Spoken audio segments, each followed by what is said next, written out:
Hari ini gue akan bahas kisah tentang pembunuh berantai yang dengan tega telah melecehkan, memotong-motong, dan menghilangkan nyawa dari 100 anak laki-laki. Seperti apa kisah selengkapnya?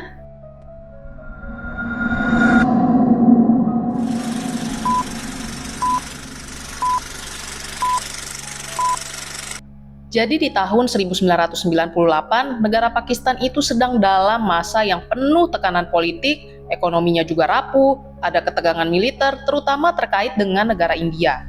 Akibatnya, tingkat kemiskinan jadi meningkat. Anak-anak jalanan semakin banyak, terutama di kota besar seperti di Lahore, Karachi, dan Rawalpindi. Pada masa itu, ada ribuan anak berkeliaran di jalanan, bukan buat main, tapi buat bekerja. Di tengah keramaian jalan raya, pasar, terminal, dan lampu merah, banyak anak bertebaran, mengelap kaca mobil dengan kain lusuh, menjual koran, permen, atau balon tiup, membawa semir dan sikat untuk sepatu, mengangkut sampah atau mengais di tempat pembuangan, bahkan bekerja sebagai buruh pabrik. Tidak terkecuali dengan Faisal Rasak, seorang anak laki-laki berusia 9 tahun yang bekerja di sebuah pabrik melipat kardus untuk mencari nafkah. Keluarga Faisal tuh sangat miskin. Sampai-sampai semua orang dalam keluarga mereka, termasuk si Faisal sendiri, harus bekerja untuk memenuhi kehidupan mereka atau mereka bakal kelaparan. Jadi setiap fajar tiba, Faisal akan langsung bergegas ke pabrik dan bekerja sampai senja hanya dengan upah yang sangat sedikit. Hingga suatu pagi nih di tanggal 9 Juli tahun 1999, seperti biasa si Faisal meninggalkan rumah di pagi hari buat bekerja. Tapi sayangnya dia tidak pernah kembali. Di mana Faisal? Gak ada yang tahu, majikannya bahkan rekan-rekan kerja dia yang masih di bawah umur tidak melihat dia dimanapun. Akhirnya orang tua Faisal yang putus asa terpaksa meminta bantuan polisi. Tapi sayangnya, polisi bersikap acuh tak acuh. Mereka bahkan bilang Faisal mungkin cuma melarikan diri. Gak ada yang tahu kalau saat itu Faisal yang berusia 9 tahun sudah diculik dan menjadi salah satu dari 100 korban pembunuh berantai Pakistan. Salah satu korban lainnya bernama Ejaz Mohammed. Keluarga dia manggil dia kakak, seperti nama pemain sepak bola legendaris Brasil. Ejaz yang waktu itu berusia 13 tahun, beserta kakak laki-lakinya, bekerja sebagai tukang pijat yang biasa nongkrong di jalan-jalan Lahore dan juga di taman-taman minoritas Pakistan. Pada bulan Oktober tahun 1999, ada dua anak laki-laki yang mendatangi Ejaz dan kakaknya. Nah, dua anak laki-laki itu ngasih tahu mereka bahwa bos mereka itu butuh tukang pijat dan bersedia membayar 2 kali lipat untuk layanan pijat di rumah. Karena mereka tertarik dengan bayaran yang double itu, akhirnya Ejaz dan kakaknya pun mengikuti kedua anak laki-laki itu hingga mereka sampai di sebuah rumah bernomor 16B di Jalan Rafi. Nah, di sana mereka ketemu dengan seorang pria bertubuh pendek, berkacamata, rambutnya ditata rapi, bersikap tenang, dan tubuhnya itu kurus. Ejaz tetap tinggal di sana buat memijat pria ini, sementara akhirnya kakak laki-lakinya pergi untuk mencari pelanggan lain. Sayangnya, sejak itu Ejaz nggak pernah lagi ditemukan dalam keadaan hidup. Ternyata pria bertubuh pendek berkacamata itu adalah Javed Iqbal Mughal. Nah, si Javed ini mempunyai 3 anak buah remaja yang suka membantu dia untuk melakukan kejahatannya.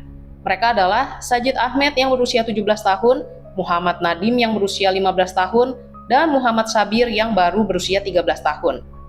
Tadinya ketiga remaja itu merupakan korban pelecehan dari Javed, yang akhirnya berhasil dicuci otaknya dan malahan dijadikan kaki tangan untuk melakukan kejahatan berikutnya. Tugas mereka bertiga adalah memikat anak laki-laki lain, lalu dibawa ke rumah Javed untuk dilecehkan secara seksual, dicekik hingga mati, dipisah-pisahkan tubuhnya, lalu sisa tubuhnya akan dilarutkan dengan asam sebelum akhirnya dibuang ke sungai Lahore. Dan gilanya, si Javed ini nggak pernah berhenti melakukan kejahatannya sampai korbannya itu mencapai angka 100. Sampai pada akhir November tahun 1999, si Javed ini mengirimkan sebuah paket ke kantor polisi Lahore yang berisikan foto-foto anak laki-laki kecil serta sebuah surat di mana dia tuh menggambarkan dengan sangat terperinci bagaimana dia telah menyerang, membunuh, dan memutilasi 100 anak laki-laki. Sayangnya waktu itu polisi tidak menanggapi surat tersebut dengan serius. Malahan mereka menganggap itu cuma sebuah surat kaleng. Ya meskipun demikian, mereka tetap melaksanakan tugasnya dan mengunjungi alamat tempat surat itu dikirim. Nah, sesampainya polisi di TKP, ternyata si Javed itu masih ada di rumah. Namun waktu mereka mencoba menanyai si Javed tentang surat itu, si Javed malah marah dan bersikap seperti orang lagi kerasukan. Lalu waktu polisi terus mencoba mendesak dia buat menjawab, si Javed malah mengeluarkan pistol dan mengancam akan menembak dirinya sendiri kalau mereka nggak segera pergi dari sana. Akhirnya, ya karena memang dari awal polisi nganggap itu cuma surat kaleng, mereka pun pergi dari sana bahkan tanpa memeriksa bagian dalam rumahnya si Javed. Sayang banget, soalnya kalau waktu itu mereka memeriksa rumahnya Javed, mereka akan menemukan bukti bahwa surat tersebut bukan sebuah lelucon. Bukan cuma mengabaikan kasus tersebut, mereka bahkan menganggap seluruh kejadian itu cuma buang-buang waktu mereka. Bahkan, waktu polisi yang bertugas dalam kunjungan tersebut dimintain laporan, mereka malah bilang bahwa Javed bukanlah pembunuh, tapi hanya orang gila. Tujuan Javed mengirim paket tersebut ke kantor polisi itu sebenarnya untuk mencari perhatian. Tapi karena polisi cuma ngasih perhatian segitu doang, dan malah habis itu kasusnya diabaikan, akhirnya dia memutuskan untuk mengirim paket yang sama ke tempat lain, di mana dia yakin bahwa suratnya ini nggak akan diabaikan. Javed kemudian mengirimkan paket tersebut ke kantor surat kabar paling populer di Pakistan. Di dalam suratnya, si Javed menjelaskan dengan sangat rinci bagaimana cara dia membujuk anak laki-laki ke rumahnya, lalu menyodomi mereka, mencekik mereka, dan melarutkan tubuh mereka dengan asam.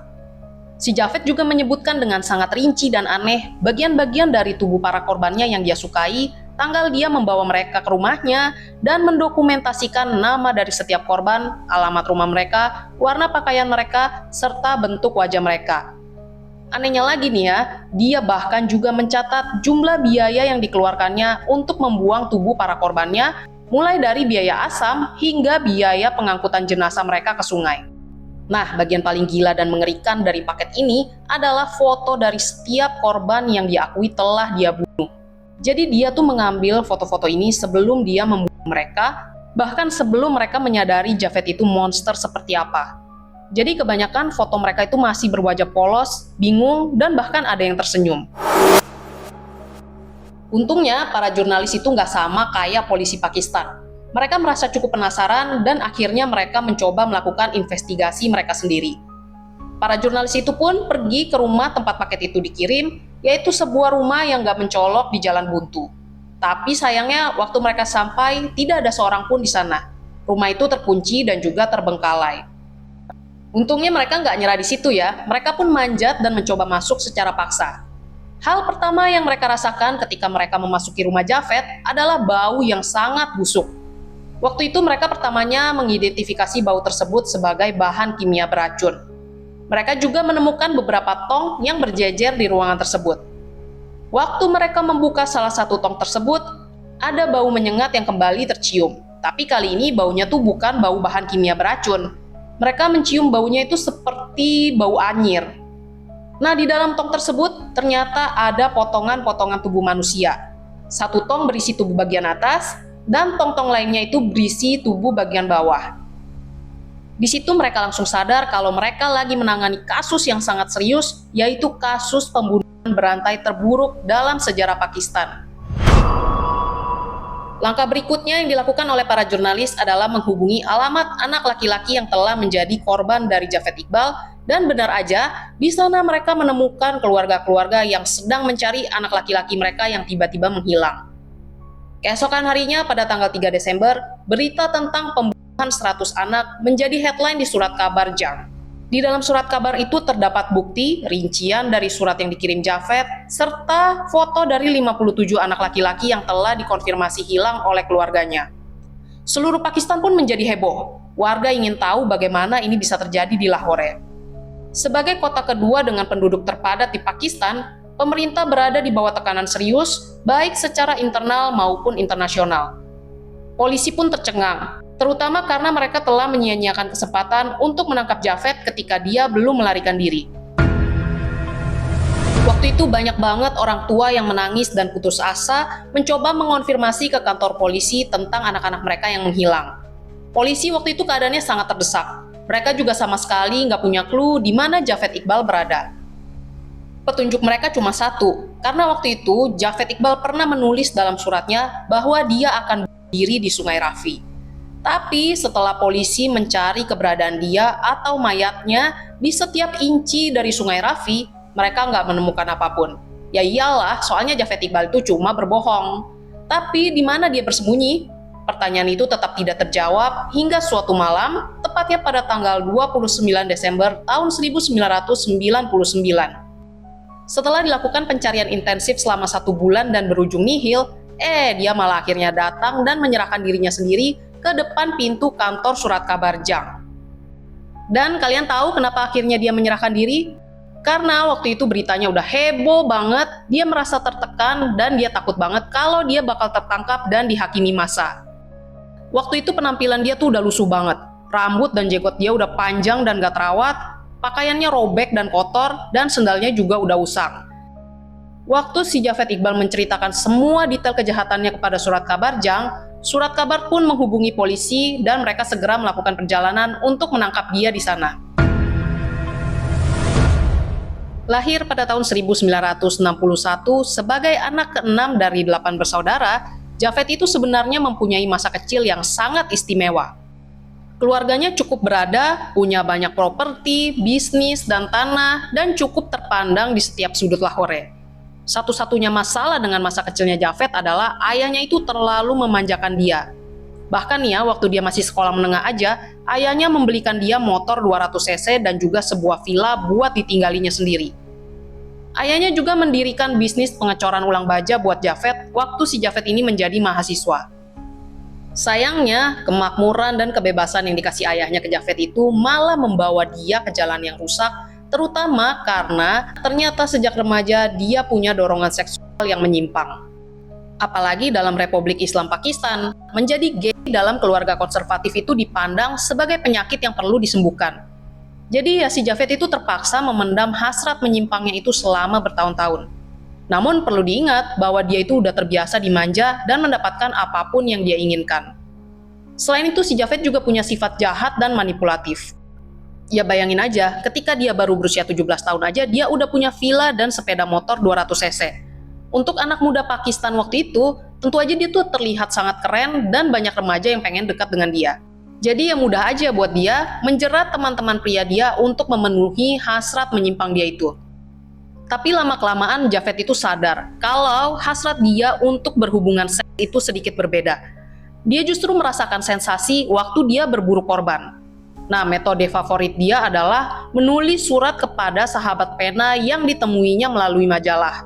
Kebanyakan itu remaja yang masih polos dan sederhana yang cuman mencari teman. Javed dia akan membangun kepercayaan dengan para sahabat pena dia ini, kemudian dia akan meminta foto mereka. Setelah itu, dia akan menyortir anak laki-laki yang menurut dia paling menarik, lalu diiming-imingi hadiah dan uang, dan kemudian dilecehkan di vilanya. Obsesi dia terhadap seks akhirnya menjadi masalah dalam keluarganya. Kenyataan bahwa dia gay adalah dosa dalam Islam, kejahatan di negara, dan juga tabu dalam masyarakat. Namun bukannya merasa khawatir, ayahnya malah berusaha keras buat melindungi Javed dan menjauhkannya dari keluarganya serta menolak untuk membiarkan mereka mengganggu hidupnya. Nah, si Javed melihat perlindungan ayahnya ini sebagai tanda persetujuan dan dia mulai membenamkan dirinya lebih jauh dalam kegilaannya yang bejat terhadap seks. Di awal usia 20-an, Javed terus menargetkan remaja dan juga pra-remaja. Lama-lama ayahnya mulai melihat ini sebagai masalah. Terutama karena putra kesayangannya itu tidak menunjukkan tanda-tanda akan berumah tangga. Jadi untuk pertama kalinya, ayah Javed bergabung dengan keluarganya untuk menentang Javed. Baru deh, akhirnya karena tekanan untuk menikah semakin kuat, Javed terpaksa mengiyakan ketika keluarga dia menjodohkan dia dengan seorang wanita. Tahun 1983, waktu si Javed berusia 22 tahun, dia pun akhirnya menikah. Tapi ternyata itu semua adalah kesalahan besar. Tanpa sepengetahuan keluarga dia, satu-satunya alasan Javed setuju menikahi wanita ini adalah karena dia menjodohi saudara laki-laki istrinya yang masih di bawah umur. Pernikahan itu pun cuma bertahan beberapa bulan. Gak lama kemudian, Javed menikah lagi dengan perempuan 14 tahun, dan lagi-lagi, sesuai tebakan kalian, dia menyetujui pernikahan itu karena dia bisa menjodohi adik laki-laki istrinya yang masih kecil. Dan sama seperti pernikahan sebelumnya, pernikahan kali ini juga tidak bertahan lama. Setelah kedua pernikahannya gagal, ayahnya dan keluarganya akhirnya berhenti berusaha dan menyerah sepenuhnya. Nah, ini yang sebenarnya Javed inginkan. Sekarang dia bebas mencari dan menyerang anak laki-laki untuk memenuhi hasrat dia yang menyimpang. Sebenarnya baik keluarga maupun masyarakat sekitar itu udah tahu kebejatannya Javed, tapi mereka tidak melakukan apapun karena sebagian besar korbannya adalah anak yatim piatu atau pelarian tunawisma yang tidur di jalan dan gak ada yang peduli. Baru deh pada tahun 1990, ketika Javed menyodoni anak laki-laki berusia 9 tahun yang merupakan putra dari orang terpandang di sana, ayahnya itu pun segera mengajukan pengaduan terhadap Javed ke polisi. Tapi waktu polisi sampai di rumah Javed, ternyata si Javed itu nggak ada di rumah. Jadi mereka terpaksa menangkap ayah dan dua saudara laki-lakinya, lalu mereka itu ditahan sebagai jaminan sampai si Javed itu mau menyerahkan diri. Ayah Javed dan saudara-saudaranya itu menghabiskan 7 hari di balik jeruji besi, tapi sayangnya Javed tidak datang menyerahkan diri. Sampai pada hari ke-8, polisi pun akhirnya mengubah teknik mereka dan menyerbu villa dia sekali lagi. Nah, kali ini mereka menangkap dan menahan salah satu dari anak buah remajanya Javed, dan ternyata ini berhasil. Javed yang waktu itu kembali ke villa dia dan mendapati salah satu dari anak buahnya itu ditangkap, akhirnya rela menyerahkan diri ke polisi. Lalu dia menyuap si polisi dan juga si pelapor. Akhirnya kasus tersebut ditutup, Javed, keluarganya, dan anak buahnya pun dibebaskan. Tapi si Javed itu tidak merasa jerat. Tidak butuh waktu lama, akhirnya dia pun tertangkap lagi. Kali ini karena dia menyodoni putra seorang pria kaya. Nah, kali ini penangkapannya berujung pada vonis yang membuat dia menghabiskan 6 bulan di penjara.